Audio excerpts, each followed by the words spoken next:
Mas tá, vamos falar do presidente Bolsonaro, porque para quem esperava que ele fosse ficar introspectivo, bom, não foi isso que aconteceu. Teve um momento que o presidente fez uma piadinha, tipo, piadinha lá, presidente Bolsonaro, que a CNN disse ter sido uma tentativa do presidente de humilhar o Alexandre, e que muita gente gostou. Mas muita gente não gostou. Posso fazer uma brincadeira? O senhor que sabe.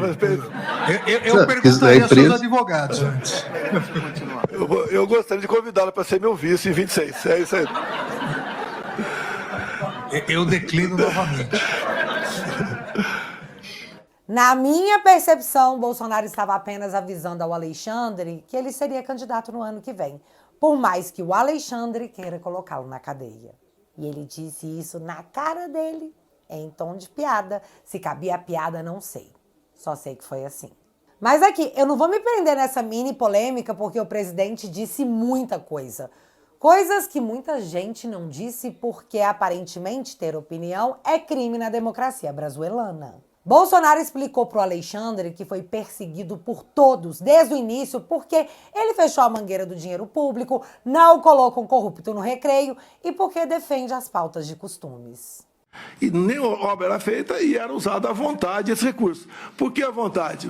Porque é uma empresa que não é auditada pelo TCU por ser binacional. O que os conselhos decidem está decidido e ninguém toca mais no assunto.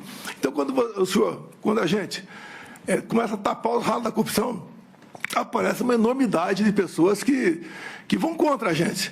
Eu não cortei recursos para a imprensa por ser malvado. É que eu fui o único presidente, senhor ministro, o único que tinha um teto de gasto pela frente. Eu não podia gastar mais do que aquilo, diferentemente do que acontece agora, do que acontecia antes de mim.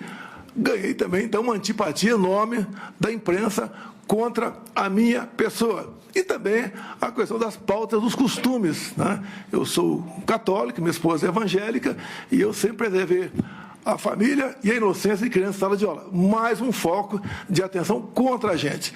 Aliás, o Bolsonaro listou para o Alexandre, na cara dele, como sua campanha foi prejudicada pela própria Justiça Eleitoral, que, por coincidência, oh meu Deus, era presidida pelo próprio Alexandre. Acredito, senhor ministro, que foi um pouco disfuncional. Eu não pude, por exemplo, por decisão do TSE, fazer live do Alvorada.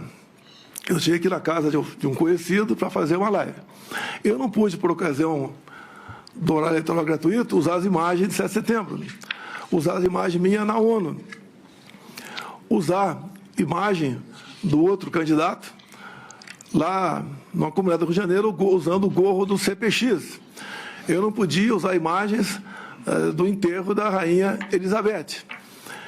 Eu não podia, basicamente, fazer nada. Quase tudo era proibido. Houve decisão também que eu não podia baixar o preço do combustível, como se eu fosse baixar na canetada, isso aí.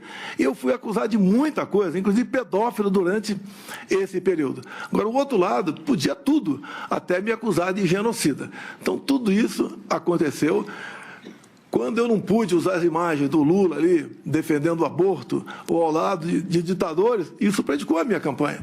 Eu queria mostrar também a imagem dele em 2009, defendendo lá o Irã enriquecer urânio acima de 30% para fins pacíficos, segundo ele. Eu fui tolhido. E no mais, né? 3 resoluções do TSE, que tem que entrar para valer, tem que entrar em vigor de março para trás, do ano das eleições, valeram, inclusive, uma editada entre o primeiro e o segundo turno. As partes de direita, todas derrubadas constantemente em nome da desinformação. Então, dessa desfuncionalidade, no meu entender, prejudicou bastante a minha campanha. E ver que, enfim, isso foi dito em sequência, no compilado, na cara do Alexandre, tirou um osso da minha garganta.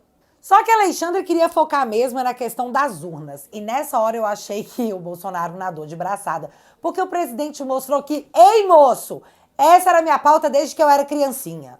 Eu batalhei muito na Câmara, desde 2012, pelo voto impresso. Consegui aprová-lo em 2015 para 2016.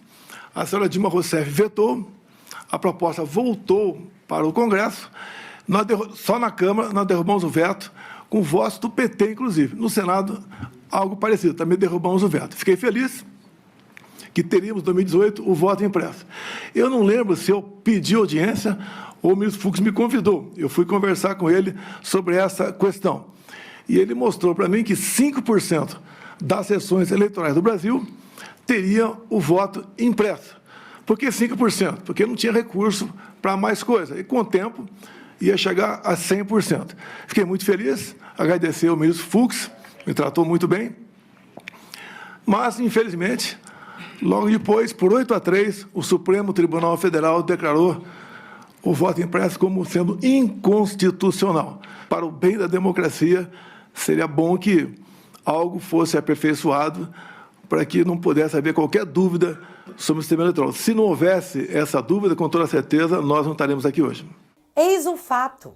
Se tivesse implementado o voto auditável, ninguém poderia reclamar de nada. Afinal, não foi o que a gente tanto pediu? Mas não rolou. Agora, o Fux resolveu explicar o porquê o Supremo derrubou o voto auditável, aprovado quase que por unanimidade na Câmara e Senado. Olha que coisa mais louca. Ministro Alexandre, nós fizemos a licitação, não de tudo, nós não tínhamos nem condições financeiras, era muito dinheiro, muito caro. Fizemos a licitação, a empresa ganhou, e nesse integro veio a decisão do Supremo declarando constitucional esse voto impresso, por força de que o voto seria secreto, porque ele poderia mostrar quem votou. E essa fala me deixou bastante impressionada, porque você não ia pegar o voto impresso e levar para casa para mostrar para alguém quem você votou. O papel cairia em uma urna lacrada sem contato humano e seria usado para a própria pessoa conferir o seu voto ou talvez em caso de recontagem. Hora alguma você pegaria o papel e levaria para casa.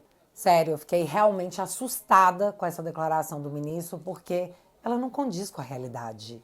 Que pena. E é só o que eu posso falar, uma pena, porque olha só o que vem por aí, galera. Um projeto de reforma eleitoral está no Senado Federal já na reta final.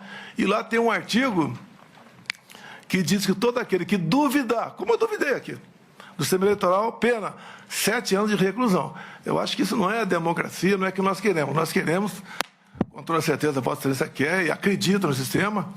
Tudo bem, a opinião do senhor, a minha opinião por lá de cá também, nós devemos buscar aí maneira de evitar que isso aconteça. Repito, se tivesse um voto semelhante do Paraguai ou das urnas agora da Venezuela, nenhum de nós estaria nesse momento, para mim, bastante desagradável estar perante a Vossa Excelência nessa circunstância.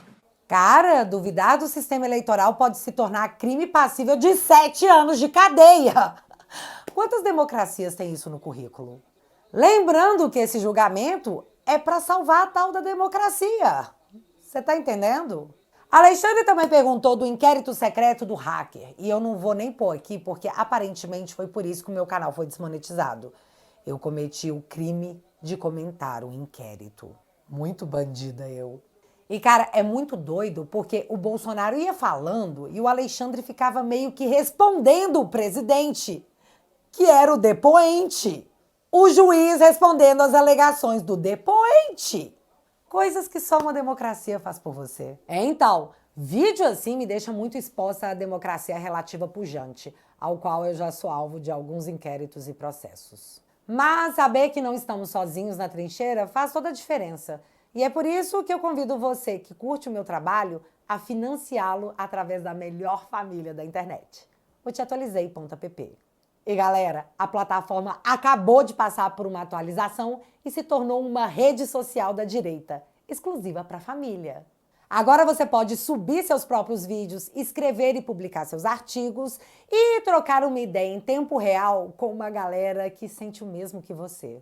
Além, claro, dos conteúdos exclusivos que também seguem por lá. Com 10 bonoros por mês, você garante o seu acesso ao melhor lugar da internet. E de quebra, financia o meu trabalho, a minha defesa e a revolução cultural, que apenas começou. Se você quiser e puder, eu vou deixar o link fixado aqui no primeiro comentário.